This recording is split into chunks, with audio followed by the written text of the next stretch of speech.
పెద్దపల్లి జిల్లా Ramagundam region enclave గని వద్ద బొగ్గు లారీని ఢీకొని యువ కార్మికుడు నాగరాజు మృతి చెందాడు. రాత్రి 2వ షిఫ్ట్ విధులు ముగించుకొని ఇంటికి వెళ్తున్న సమయంలో ప్రమాదం జరిగినట్లు కార్మికులు పేర్కొంటున్నారు. నాగరాజు శవంతో రోడ్డుపై పెద్ద ఎత్తున కార్మికులు ఆందోళన కార్యక్రమం చేపట్టారు. ప్రమాదాల నివారణకు యాజమాన్యం సేఫ్టీ ప్రికాషన్స్ ఏర్పాటు చేయాలని వారు కోరారు. కార్మికులను బుజ్జగించి పంపించారు. ఉత్పత్తిపై ఉన్న శ్రద్ధ కార్మికుల ప్రాణాలపై లేదు అని బీజేపీ నాయకురాలు కందుల సంధ్యారాణి ఆగ్రహం వ్యక్తం చేశారు. సింగరేణి యాజమాన్యం లాభాల వేటలో రక్షణ చర్యలను విస్మరించిందన్నారు.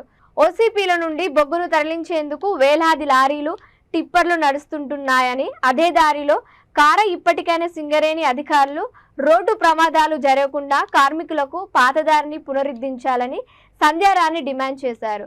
విధులకు వెళ్లడంతో తరచూ ప్రమాదాలు జరుగుతున్నాయన్నారు.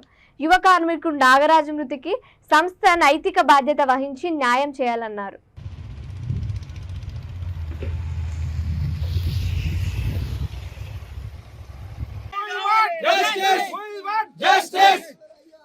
నాగరాజుకు న్యాయం జరగాలి.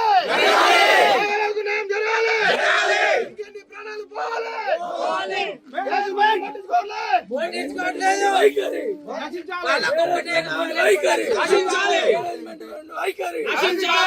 ప్రమాదాలను ప్రమాదాలు నిలిపివేయాలి.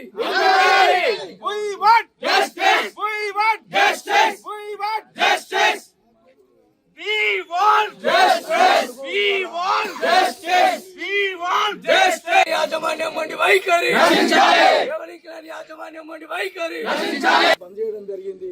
ఆ బంద్ చేస్తే కూడా మేము దాదాపు చేతులెత్తి నమస్కారం చేసి ఆ రోడ్డు ద్వారా అయితేనే కార్మికులు క్షేమంగా ఉంటారని చెప్పేసి మాకు ఆ రోడ్డు కావాలని చెప్పి మరమ్మతులు చేయమని జేఎం గారిని అడిగినాం, కానీ ఏజెంట్ గారిని అడిగినాం, కానీ మేనేజర్ గారిని అడిగినాం. దాదాపు 10 రోజుల నుంచి కాలయాపన చేసి ఇవాళ మా సోదరుడు మన కాసర్ల నాగరాజు 4 యువకులు సింగరేణి కార్మికులు మరణించడం జరిగింది. ఇవి రోడ్డు ప్రమాదాల ద్వారా కాదు, మరణాలు అనేవి సింగరేణి నిర్లక్ష్యంతో వాళ్ళ హత్యలు జరుగుతూ ఉన్నాయి ఇక్కడ అని చెప్పి సందర్భంగా మేము తెలియజేస్తూ ఉన్నాము. ఎందుకంటే గతంలోనే ఏదైతే పాత రోడ్డు 5 ఇంక్లైన్ నుండి 11 ఇంక్లైన్ కార్మికులు నిత్యం ప్రయాణం చేసేటువంటి రోడ్డుని మళ్ళీ పునరుద్ధరించాలి. ఇట్లాంటి ప్రమాదాలు మరెన్నో జరుగుతాయని చెప్పి హెచ్చరించిన ఎన్ని వినతులు ఉన్నతాధికారులకు ఇచ్చినా కూడా వారు చేసేటువంటి నిర్లక్ష్యంతో ఇంకా ఎంతమందిని బలిగొంటారని చెప్పి సందర్భంగా మేము ప్రశ్నిస్తూ ఉన్నాము. ఎంతమంది ఆడబిడ్డల యొక్క పసుపుతాళ్ళు ఇంకా తెంపడానికి మీరు ప్రయత్నం చేస్తూ ఉన్నారని చెప్పి సందర్భంగా మేము ప్రశ్నిస్తూ ఉన్నాము. ఒకటే వెంటనే ఇవాళ